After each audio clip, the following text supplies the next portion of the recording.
Kita bisa mengetahui, taruhlah SMA ini mana yang paling lemah. Yang paling lemah adalah yang membaca pemahaman fiksi. Berarti ini itu yang akan lebih difokuskan lagi gitu ya Pak ya? Itu nanti pada saat perbaikan tidak harus semuanya. Tapi ini yang harus ditembak ini. Begitu diobati ini ditembak, gitu ya?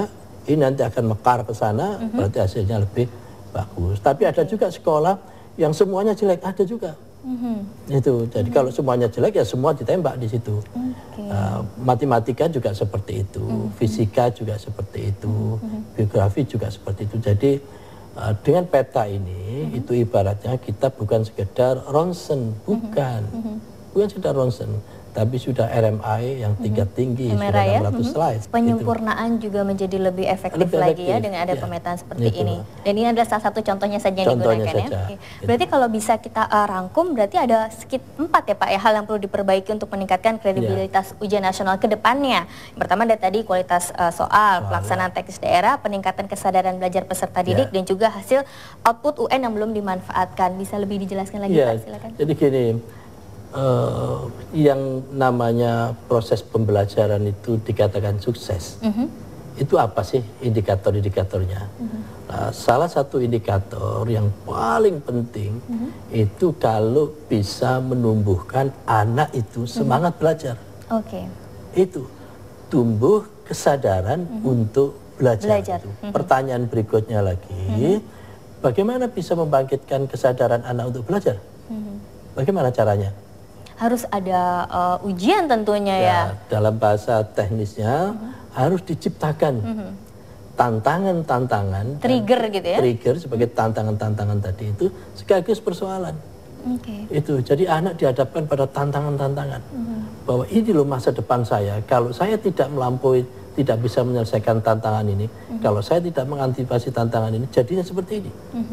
Nah, dari tantangan-tantangan dan persoalan-persoalan itulah anak tumbuh kesadarannya. Nah, yang harus kita bawa stresnya itu adalah pada optimum stres ini di daerah tengah-tengah. Karena tidak ada ceritanya orang hidup tanpa stres. Kita keluar dari rumah pun juga sudah ketemu dengan stres. Tidak apa-apa. Dengan begitu kita bisa memanage, mengelola kestresan itu, tapi tetap dalam batas optimum tadi itu. Sehingga kalau ada yang punya pendapat ini pendidikan kita itu merampas hak anak dan seterusnya.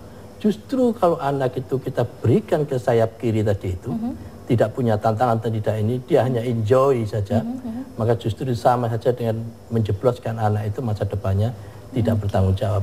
Jadi tantangan itu wajib diperlukan bagi setiap individu untuk menghadapi masa depan yang lebih baik lagi. Harapan Pak Nuh ke depannya untuk penyelenggaraan ujian nasional bagaimana Pak? Sebagai penutup perbincangan kita kali ini juga. Tentu satu dari aspek kualitas soal harus bisa kita jaga.